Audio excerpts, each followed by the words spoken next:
Homélie du Père Gilbert Adam sur l'Évangile selon saint Luc, chapitre 4, versets 16 à 30. Il vint à Nazareth, où il avait été élevé. Selon son habitude, il entra dans la synagogue le jour du Shabbat.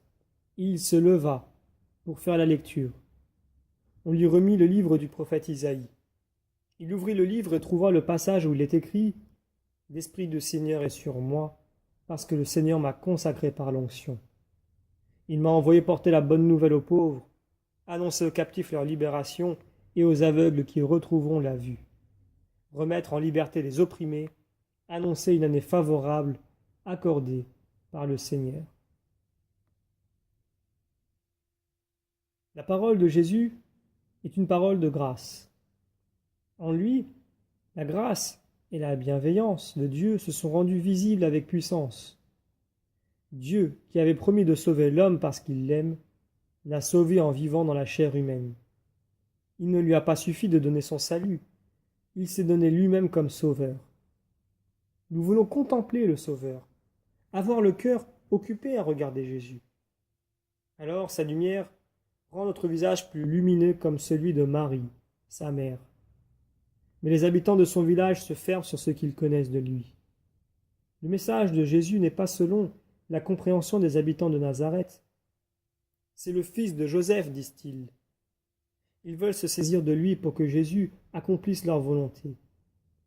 Ce qu'ils attendent, c'est un Messie puissant, et souci des pauvres n'est pas leur priorité. Nous continuons la lecture de l'Évangile. Jésus referma le livre, le rendit aux servants et s'assit. Tous dans la synagogue avaient les yeux fixés sur lui. Alors il se mit à leur dire « Aujourd'hui s'accomplit ce passage de l'Écriture que vous venez d'entendre. » Tous lui rendaient témoignage et s'étonnaient des paroles de grâce qui sortaient de sa bouche.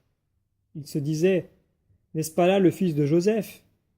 Mais il leur dit « Sûrement, vous allez me citer le dicton « Médecin, guéris-toi toi-même » et me dire « Nous avons appris tout ce qui s'est passé à Capharnaüm. Fais donc de même ici, dans ton lieu d'origine. » Puis il ajouta « Amen, je vous le dis, aucun prophète ne trouve un accueil favorable dans son pays. » Jésus élargit la perspective des habitants de Nazareth en citant les prophètes Élie et Élisée, avec lesquels cela se passait déjà ainsi. En effet, Jésus vient combler l'intérieur de nos vies, là où il veut grandir encore. Mais il y a une incompréhension pour les habitants de Nazareth, comme pour chacun de nous. La parole de Jésus nous demande une grande disponibilité et une abnégation de nous-mêmes, une renonciation à notre volonté propre. Il faudrait que notre seul désir soit de faire la volonté de Dieu, d'être au diapason de l'Esprit Saint. Nous voulons pour cela nous mettre à l'école de Dieu, que la parole opère en nous son chemin. Nous terminons la lecture de l'Évangile.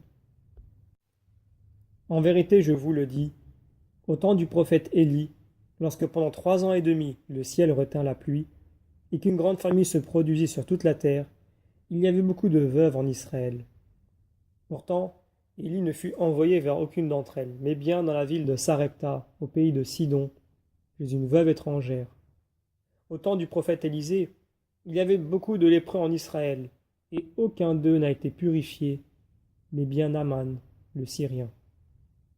À ces mots dans la synagogue, tous devinrent furieux. Ils se levèrent, poussèrent Jésus hors de la ville et le menèrent jusqu'à un escarpement de la colline où leur ville est construite pour le précipiter en bas.